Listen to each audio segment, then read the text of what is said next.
Kita memperhatikan atau menyimak apa yang akan ditampilkan oleh Bu Yeni dan Pak Ari. Waktu dan tempat saya persilakan. Buah semangka rasanya nikmat.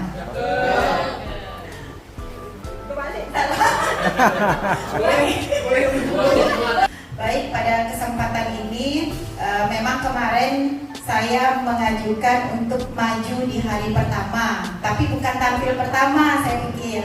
Nah, tapi karena situasi dan kondisi akhirnya ditempatkanlah di tampil pertama.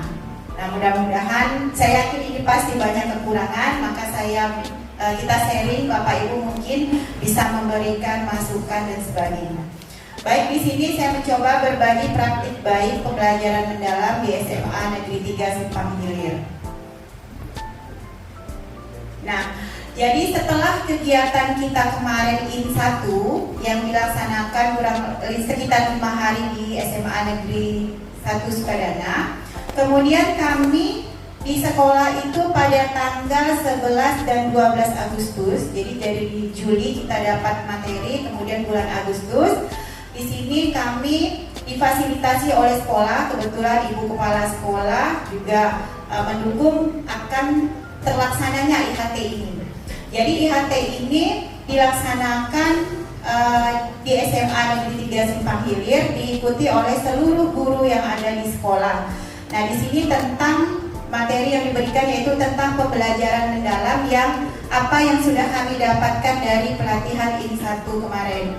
Nah, sebagai berbagi kami 3 orang, Pak Galang, saya dan Pak Hamid, kemudian dibantu oleh Ibu Kepala Sekolah dan juga diselipkan materi KKA. Nah, itu dilaksanakan sekitar 2 hari. Produk akhirnya itu yaitu tentang penyusunan RPP, itu yang diharapkan. Kemudian, nah, dalam penerapan pembelajaran mendalam, khusus di pembelajaran matematika, di sini saya mencoba membuat perangkat pembelajaran seperti RPP. Kemudian RPP itu juga ada kita unggah di tugas kita di LMS. Kemudian membuat video pembelajaran, itu juga ada tugas kita yang harus kita unggah.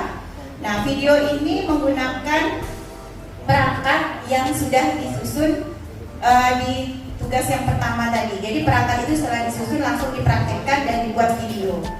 Kemudian yang ketiga, merefleksi proses pembelajaran mendalam yang sudah diterapkan. Nah, jadi dari proses pembelajaran mendalam yang coba saya terapkan dengan segala keterbatasan saya, di sini ada beberapa hambatan ya, yang di sini saya paparkan dari siswa dulu. Ini kurang termotivasi untuk berpikir mendalam. Jadi di sekolah saya, ini mungkin berbeda dengan sekolah Bapak Ibu atau sama juga saya kurang tahu. Memang kalau sudah pembelajaran matematika itu motivasi anak untuk menghitung saja itu kalau anak sudah mau menghitung itu sudah luar biasa. Belum kita kasih soal-soal yang mendalam. Jadi saya itu biasanya saya kasih kayak saya lebih biasanya ke konvensional juga, Bu. Jadi saya jelaskan dulu, saya berikan contoh, kemudian saya kasih soal yang saya hanya rubah angkanya saja. Itu siswa mau menghitung itu sudah sesuatu yang luar biasa buat saya. Jadi untuk menumbuhkan motivasi anak mau menghitung itu biasanya saya kasih soal-soal yang mudah.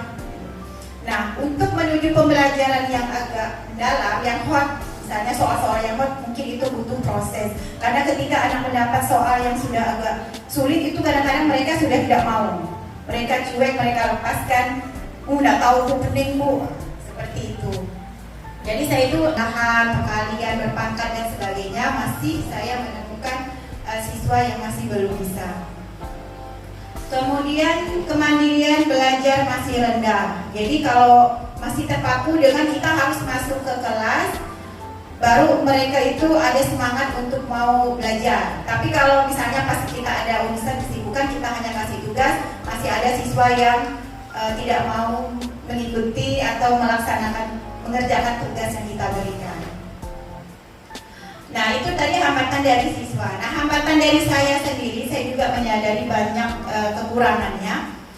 Yaitu yang pertama, pertama, perubahan paradigma mengajar. Ya, selama ini saya masih memang menerapkan pembelajaran yang konvensional. Artinya saya kasih penjelasan sedikit teori, artinya apa, kemudian biasanya kasih rumus, kemudian kasih contoh soal dan cara pengerjaannya. Setelah itu ditanya siswa ada yang bisa atau tidak, atau ada yang mau bertanya atau tidak. Setelah itu baru saya kasih soal. Nah, jadi padahal sekarang itu dituntut untuk kita menanamkan bagaimana proses, bukan hasil. Kemudian keterbatasan waktu dan administrasi, ya.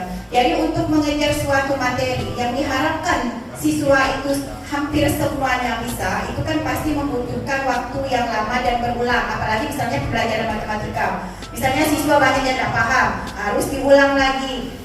Kan kalau diharapkan kan pembelajaran kita semua siswa bisa diharapkan. Nah, akhirnya saya agak keteteran untuk menyelesaikan target kurikulum. Misalnya capaian pembelajaran kita yang sudah disusun oleh pemerintah. Jadi saya susah membagi waktu untuk itu. Jadi untuk menanamkan apakah semua siswa harus bisa atau harus mengejar materi. Pokoknya kalau saya itu biasanya materi saya berikan semua, nanti baru kalau ada waktu kita ulangi lagi. Yang penting target di capaian kurikulumnya tercapai. Kemudian apalagi administrasi. Nah, sekarang mungkin kita dengan perangkat-perangkat ajar, dengan tugas-tugas kita, ada lagi yang di penilaian kita. Berdasarkan 4 elemen desain pembelajaran mendalam. Nah, kan ada yang pertama itu tentang praktek pedagogis. Ini pun kalau siswanya memang mau sudah alhamdulillah. Kemudian belum memahami makna secara tidak rasakan. Jadi memang banyak saya yang memberikan contoh-contoh atau banyak saya yang ngomong di bagian siswa, khusus di pembelajaran matematika. Kemudian kita ada di situ. Mungkin apa yang disampaikan oleh Pak Ari tadi juga sudah karena berbagai macam hal. Assalamualaikum warahmatullahi wabarakatuh. Ini enaknya itu memang di SD, konkret. Jadi banyak di situ alat peraga yang bisa kita gunakan. Kemudian kurikulumnya, kemudian kebermanfaatnya, memang sangat